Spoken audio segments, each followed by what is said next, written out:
پیارے مدنی منوں، آج ہم آپ کو ایک دلچسپ کہانی سناتے ہیں جس کا نام ہے عقل مند پرندہ۔ ایک دفعہ کا ذکر ہے کہ کسی گاؤں میں ایک شکاری رہتا تھا اور وہ روز شکار کر کے اپنے اور اپنے بچوں کا پیٹ پالتا۔ ایک مرتبہ ایسا ہوا کہ شکاری جب شکار کرنے جنگل کی طرف گیا تو اسے آسمان میں ایک بہت ہی خوبصورت اور نایاب چڑیا اڑتی نظر آئی۔ چڑیا کو دیکھتے ہی شکاری کے منہ میں پانی آ گیا اور وہ سوچنے لگا کہ اگر کسی طرح یہ نایاب چڑیا میرے ہاتھ لگ جائے تو اس کو بازار میں مہنگے داموں بیچ کر خوب پیسے کماؤں گا۔ یہ سوچتے ہی شکاری نے بڑی چالاکی اور ہوشیاری سے شکار کے لیے جب اپنا جال بچھایا تو اس میں وہ خوبصورت چڑیا پھنس گئی۔ چڑیا کو جال میں دیکھ کر شکاری اپنی اس کامیابی پر بہت خوش ہوا اور دل ہی دل میں اس چڑیا کو فروخت کرنے کے منصوبے بنانے لگا۔ چڑیا جال سے باہر نکلنے کے لیے خوب پھڑپھڑانے لگی، لیکن جب چڑیا کی ساری کوششیں ناکام ہو گئیں اور اسے جال سے آزاد ہونے کی کوئی صورت نظر نہ آئی تو اس نے مایوس ہونے کے بجائے بڑے اطمینان سے شکاری کی طرف دیکھا اور کہنے لگی، اے عقل مند اور بھلے انسان، ذرا میری بات تو سنو۔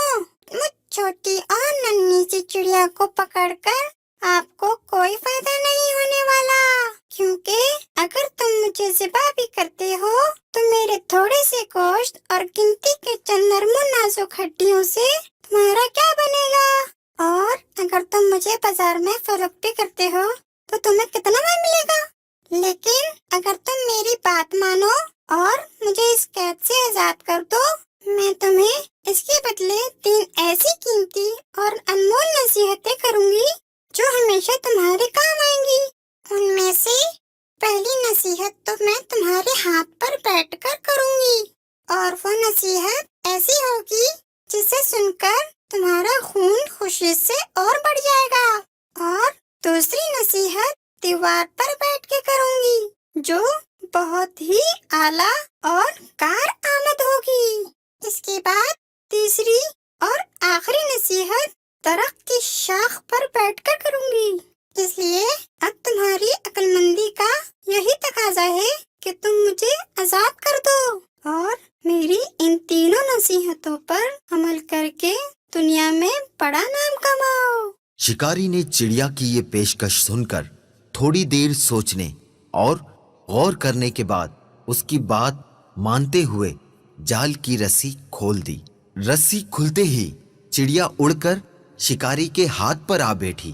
پہلی نصیحت کرتے ہوئے کہنے لگی، کسی بھی ناممکن بات پر کبھی یقین نہ کرنا، چاہے کوئی بھی کہے۔ یہ کہہ کر چڑیا اپنے وعدے کے مطابق پھر سے اڑی اور دیوار پر جا بیٹھی۔ وہیں سے دوسری نصیحت کرنے لگی، گزری ہوئی کسی بھی بات کا غم کبھی نہ کرنا۔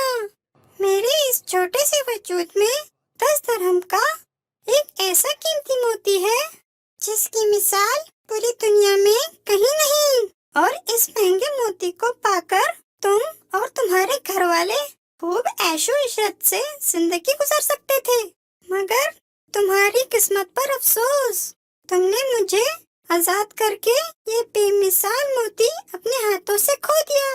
اتنا سننا ہی تھا کہ شکاری زور زور سے اس طرح رونے اور چلانے لگا جیسے اس کا کوئی اپنا قریبی رشتہ دار مر گیا ہو۔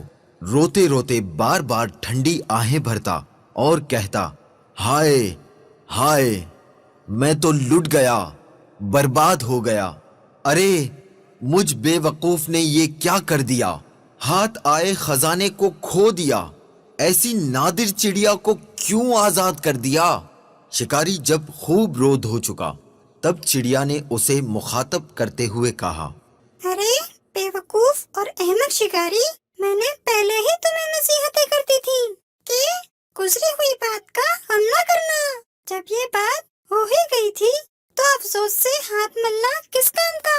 اور ہاں، یہ نادان شکاری، تم نے میری پہلی نصیحت بھی تو غور سے نہیں سنی۔